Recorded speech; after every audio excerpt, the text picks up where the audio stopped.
Civil Miscellaneous Matter 19-80005,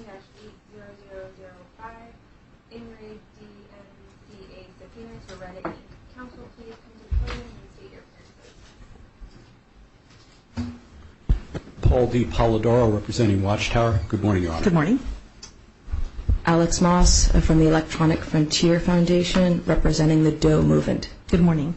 So I have a couple of questions. I did read the pleadings and some of the cases that were cited, so I think I'm up to speed, but I had some questions about things that were ambiguous, and also I have an idea of how I wanted to proceed, so I wanted to float it with you guys and see if there are any problems with it. So first of all, let me just start with my questions, if that's okay. Mr. Polidoro, would Watchtower be able to file suit against DarkSpilver to protect copyright claims if I were to quash the subpoena with regard to DarkSpilver's identity? No, Your Honor. There would be no other way for us to find out who the poster is. Okay. And if I don't quash the subpoena and allow DarkSpilver's identity to be revealed, what assurances could Watchtower give me to protect DarkSpilver's identity from being disclosed publicly in the lawsuit, or basically to DarkSpilver's congregation, which it seems like that's what DarkSpilver's concerned about? Yeah, that does seem the concern, Your Honor. And I don't know what efforts can be taken. I can make the representation to you that Watchtower will not publicly disseminate his name. I will make the representation to you that our interest is to move forward to deal with the copyright infringements. Okay. What we have here is something a little bit unusual, Your Honor. We have an individual who, one, reposted something that was on jw.org, but two, posted something that was not publicly available. As part of our dealing with the infringement, I think we need to identify who that is and cut off that access for future infringements. Okay. Well, let me tell you what I was thinking about this, and I want to hear from both sides as to what the downsides would be, because I mulled it over in my own mind, but obviously have not thought about what the implications are. I can't think of all the implications. What if I were to order that DarkSpilver's identity is provided to Watchtower on an attorney's eyes only basis, and then if Watchtower decides to file suit for copyright infringement, Watchtower has to maintain the anonymity. In other words, it has to be versus John Doe. And I know that might not be in my court. And that I would allow, then if it's here, obviously I'd be the person making the decisions on that. But if it's in some other jurisdiction where DarkSpilver is being sued, that judge can then make the balancing decision about First Amendment versus copyright infringement. Because one of the concerns that I have right now is I don't know if I'm not sure if I have enough information to make substantive determinations about the copyright viability and the defense of fair use, but I'm worried that I don't want to allow people to infringe copyrights potentially with an anonymous posting. And so that was my idea about how it proceed, but let me hear from both sides as to what you think the problems with that would be, so I can mull those over as well. And let me start with Mr. Polidoro, and then I'll come back to you, Ms. Moss. Your Honor, first I would need to share it with my forensic team. I'm sorry? I would need to share the information with my forensic team in moving forward in order to... We have a model protective order in the Northern District of California that has allows for people who are working as experts with an attorney's eyes only, on an attorney's eyes only basis, they sign an affidavit, but they're bound by the protective order as well. So that makes sense. Okay. I think there's another more real world problem, Your Honor. Maybe I can illustrate it this way. What if you had someone in Universal Studios who was violating Universal's copyright, but also disseminating Universal's protected copyright matters that they did not want publicly disseminated? I think Universal would have the opportunity to identify who that individual is and cut off their access. In order for me to move forward, I'm going to need to work with my forensic team to identify who this is and cut off their access to confidential information. So that's a bit broader scope than I think Your Honor is envisioning.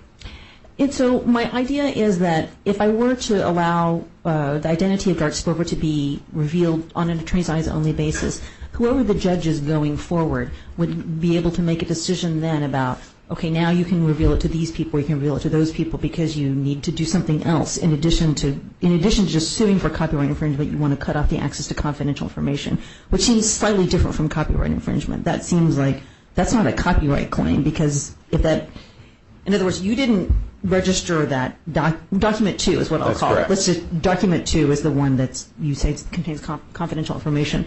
That's more like a trade secret issue, not a copyright issue. So I understand that you would want to do that, but I would, in essence, be saying if you got to that point and you needed to you wanted to cut off access, then you could come back to the court, wherever that is, either me or someone else, and say, now at this point we need to share it with these additional individuals in order to cut off access. Something like that. And then the court could make a balancing decision again. Would Your Honor consider retaining jurisdiction as we move forward? I don't know if I can. I mean, I think that jurisdiction is jurisdiction. I mean, in other words, it's preserved until the Supreme Court. Like, let's say I retain jurisdiction and you fought it all with the Supreme Court, which something like this could go, and the Supreme Court says, you know what, Judge Kim never had jurisdiction to begin with. I've seen that happen. That literally does happen because the court at any point in time could say, if you don't have jurisdiction, you're gone. That's my only concern. So, okay, let me hear from Ms. Moss about my crazy plan. I hear where Your Honor is coming from. Mm-hmm. And frankly, in a lot of other situations, that might work. But as our client declaration makes clear, their concern is disclosure of their identity to anyone in or affiliated with Watchtower. Frankly, they don't have generic concerns about disclosing their name to individuals outside of that organization. And if there were a solution, what might make sense is there's the case from District of Columbia, Washington Times, where the court appointed an independent third-party designee. The reason we can't, in good faith, actually advocate that, Your Honor, is because all of the information on the record is all of the information anyone will need to figure out the copyright issues. So if that third-party designee couldn't give our client's name to Watchtower, it's not clear that they would have anything to do. And this is also different from other cases because our client is outside more than 100 miles from any court. So this isn't a situation where we could give the information to a third party and then they could go ahead and proceed. There's no relevance of our client's name to figuring out what the images. We know what they look like. We know when they were posted. We know where they were posted. But Watchtower can't serve a lawsuit unless they know who the defendant is. I would say, Your Honor, that we would, although jurisdiction, of course, is separate, we would be willing to agree to service a process at the Electronic Frontier Foundation to accept that. And, to the extent, Your Honor, that, as you said, the confidentiality concerns are not copyright claims. If they're concerned about access and distribution, frankly, the distributor of this speech was read at a U.S. platform. Well, let me ask you this, Ms. Moss, because you're assuming that Mr. Polidoro, who is a lawyer for Watchtower, is going to then cause the excommunication, whatever process, disfellowshipping process to begin. I mean, literally, if I had said, Mr. Polidoro can get access to this identity of the person, that he is going to be the person that then causes the disfellowshipping to occur. Or he's violating the protective order because he's telling other people beyond the scope of their protective order who DarkSpilver is.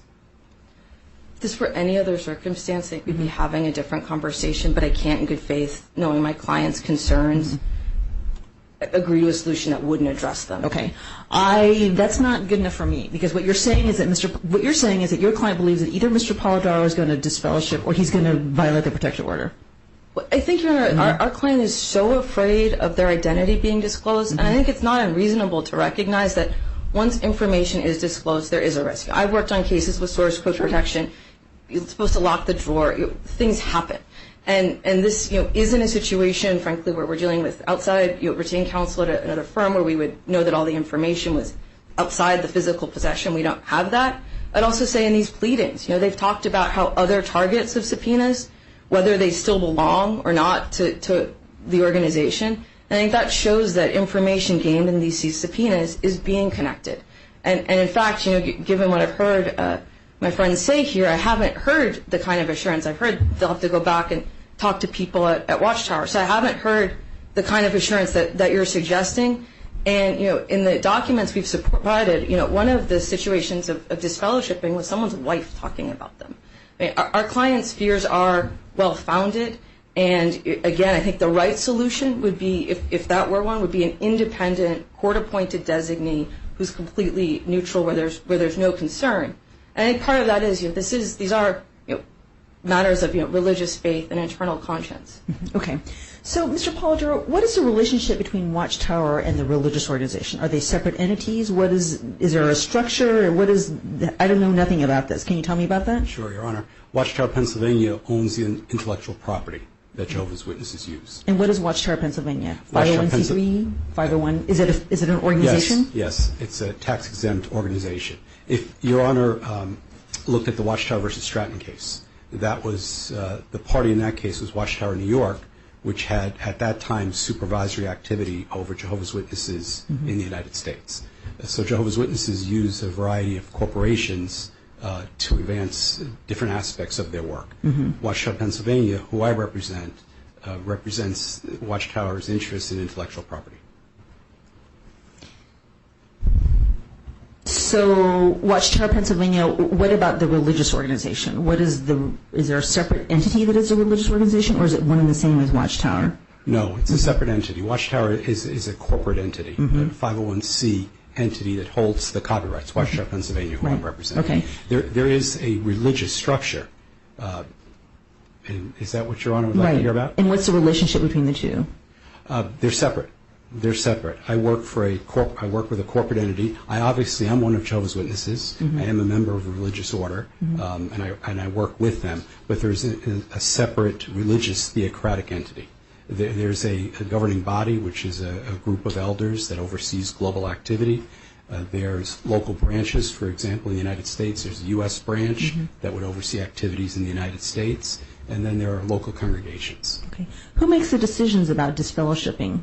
That would be a local congregation decision, Your Honor. And is that policy of disfellowshipping, is that written in some type of religious treatise or document? It absolutely is, Your Honor. I could share with you, if you like, if Your Honor looks at jw.org, which is our official website, there's a section on disfellowshipping.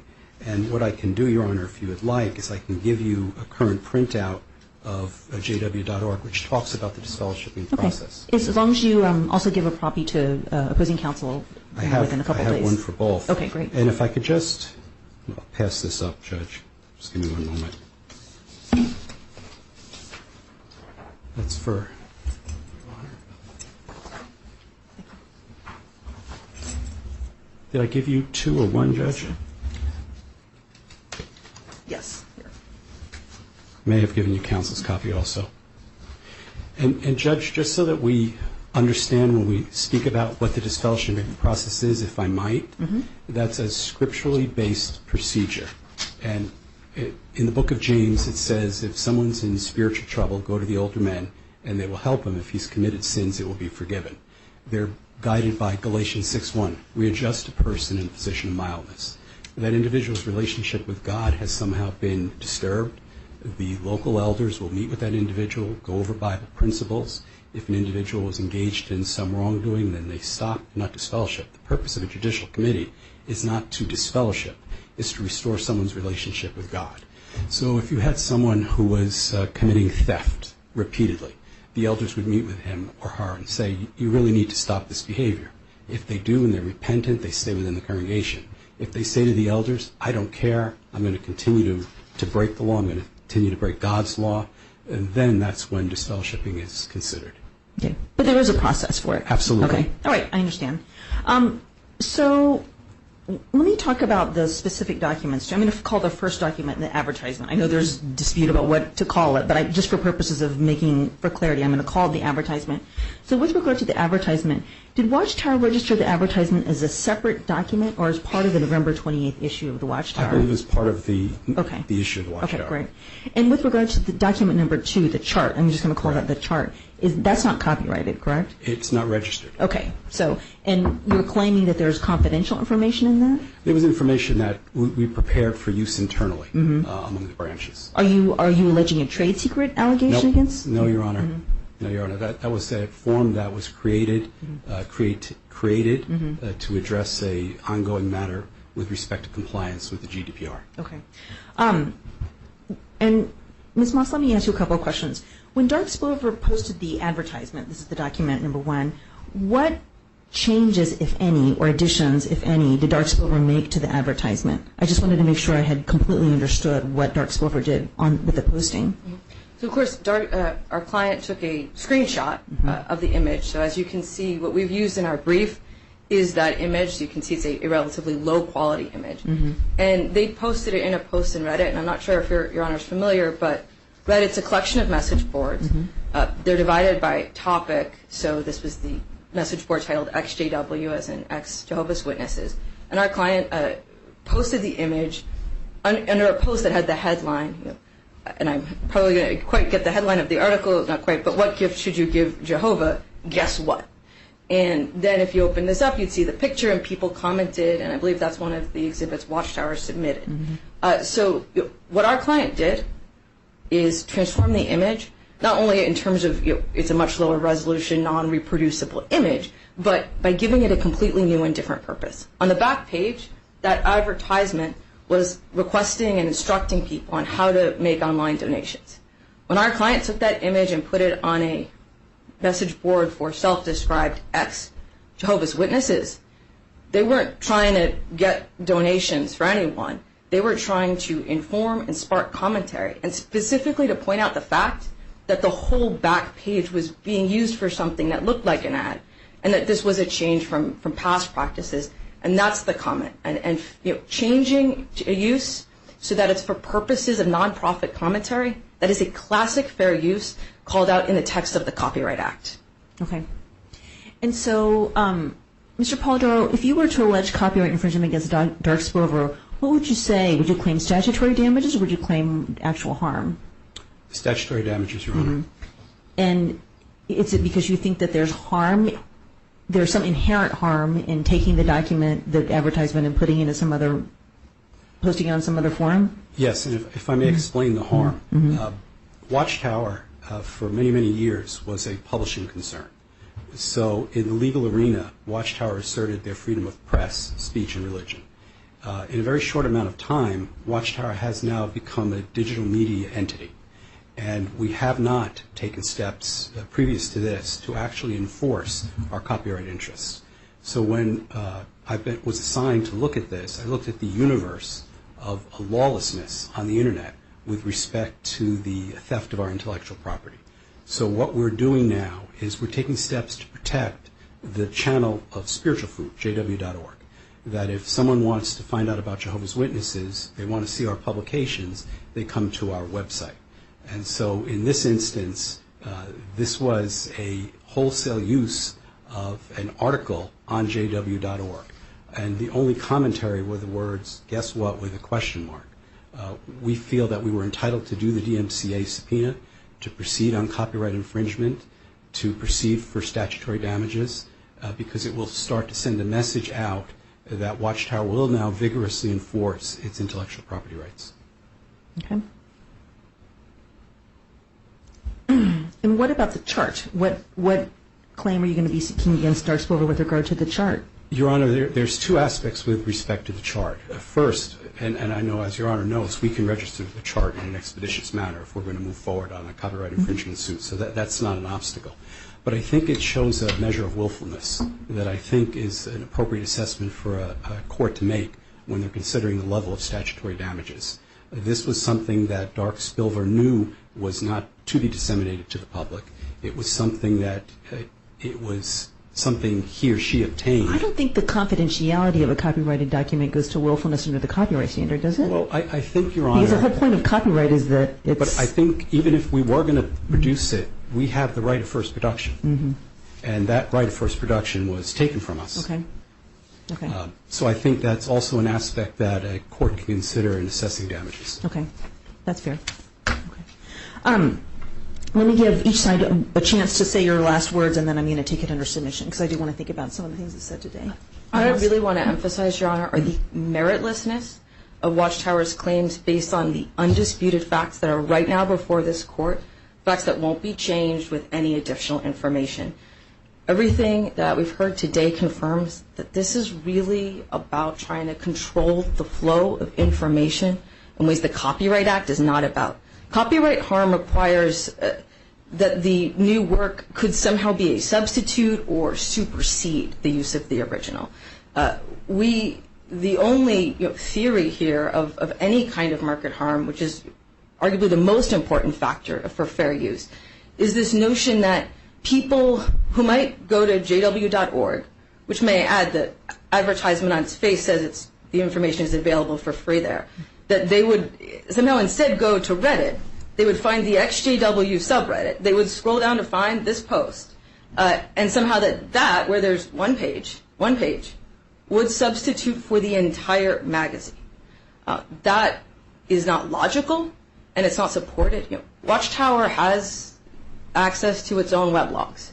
If it really thought there was a diversion in web traffic, that's evidence it has that it could support. It's chosen to rely on attorney speculation, which this court can disregard because it's not evidence. And to turn one point to the chart that was just stated, I heard right now a reference to the right of production, but of course in Watchtower's papers, they've said the chart wasn't intended for publication. And again, whatever may or may not be confidential, that's not a copyright issue. And to the extent it is, there is nothing original, creative, or registered that could possibly be copyrighted by Watchtower in that chart. Okay. All right. Thank you. Mr. Potter? Your Honor, Watchtower has a right to enforce its intellectual property protection. I'm put into a very unusual position almost to defend myself, that my real purpose here is not to pursue copyright infringement, but it's to engage in some witch hunt against dissenters. Watchtower has fought vigorously over decades for free speech rights. It has nothing to do with free speech. This has everything to do with stealing our intellectual property. We've complied with the law, we've followed with the law, and now I'm almost in a position to disprove something that doesn't exist. And how can one legitimately do that? If DarkSpilver's claim is given legitimacy, every subpoena that we issue will now face this same argument, that whoever the infringer is, they maintain their anonymity, and they said we have a fear of persecution and repercussions. Okay. All right. Well, I'm going to take this under submission. I really appreciate the comments and the papers, and I will take a look again at some of the cases that you cited today. Thank you, Your Honor, for your time. Thank you, Your Honor. Court's in recess.